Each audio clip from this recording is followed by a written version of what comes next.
Hello mga kasinsin, magandang gabi sa inyong lahat at andito na naman tayo, namimiss ko kayo mga kasinsin. So before tayo mag-start is thank you sa lahat ng mga nag-subscribe at magsasubscribe pa.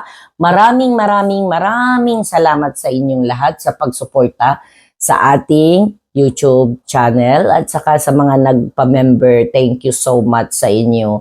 At talagang grabe ang suporta nyo. So, ibabalik natin yan. Magantay-antay lang tayo. Basta, ibabalik natin yan at hindi ko kayo bibiguin.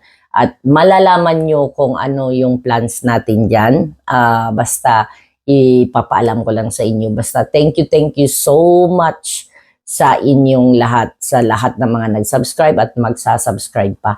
Okay, ang topic natin ngayong gabi is tungkol sa paano nga ba daw, advisable nga ba daw yung pag-apply dito sa Singapore. Kasi ang daming nagtatanong sa atin, sobrang daming mga inquiries na paano nga ba, legal ba ang pag-apply dito na pupunta dito para mag-tourist, tapos pagdating dito saka mag-find ng job, ganon. So actually talagang hindi siya advisable. Number one, ang tawag na ito, illegal. Yan talaga yung top na reason, illegal siya. Kailangan syempre daan tayo sa matamang proseso.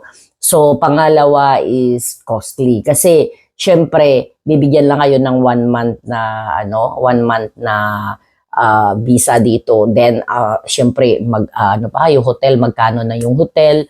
Tapos syempre ang marami kayong gagastusin. And then number 3 is yung pag-application sa Singapore is walang walk-in, kundi lahat ay online na application. So ang tawag nating online application meaning is kahit saan sulok man kayo ng mundo, pwede kayong mag-apply. Kasi online siya ganon.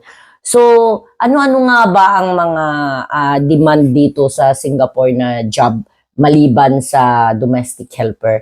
So, focus tayo sa skilled ngayon. Kasi domestic helper, na yun kasi yun na yung hawak namin. Pero it doesn't mean na yun lang ang dito. So ngayon sa mga skilled worker, may mga in demand na mga job dito tulad ng IT and software. Yun talagang yan, in demand yan dito. Basta mayroon lang kayong mga skill, experience, ganon. Tapos engineering, ganon. Finance and accounting. Tapos tsaka lalo-lalo yung sa healthcare, nursing, doktor. Basta pero mga nurses talaga dito kasi kulang sila dito sa nurse. Okay? So yan yung mga top na yan. Tapos may mga din. Yung dati ang demand dito is yung fast like sa mga restaurant, ganon, food and beverage, ganon, F&B. Ngayon hindi na masyado. So yun ang mga demand dito, IT, software, engineering, finance and accounting, pero number 1 talaga is yung sa about sa healthcare, yung nurses, doktor, ganun. Pero mostly is nurses kasi kulang talaga sila. So kung kayo ay mga may kasi basta importante mayroon kayong certificate na legal na certificate.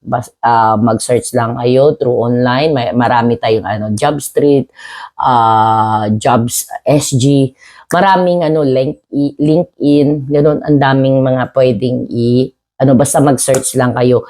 So yun lang guys, at marami kasing mga nag-i-inquire sa atin regarding sa paano nga ba, kasi ngayon talagang na sila.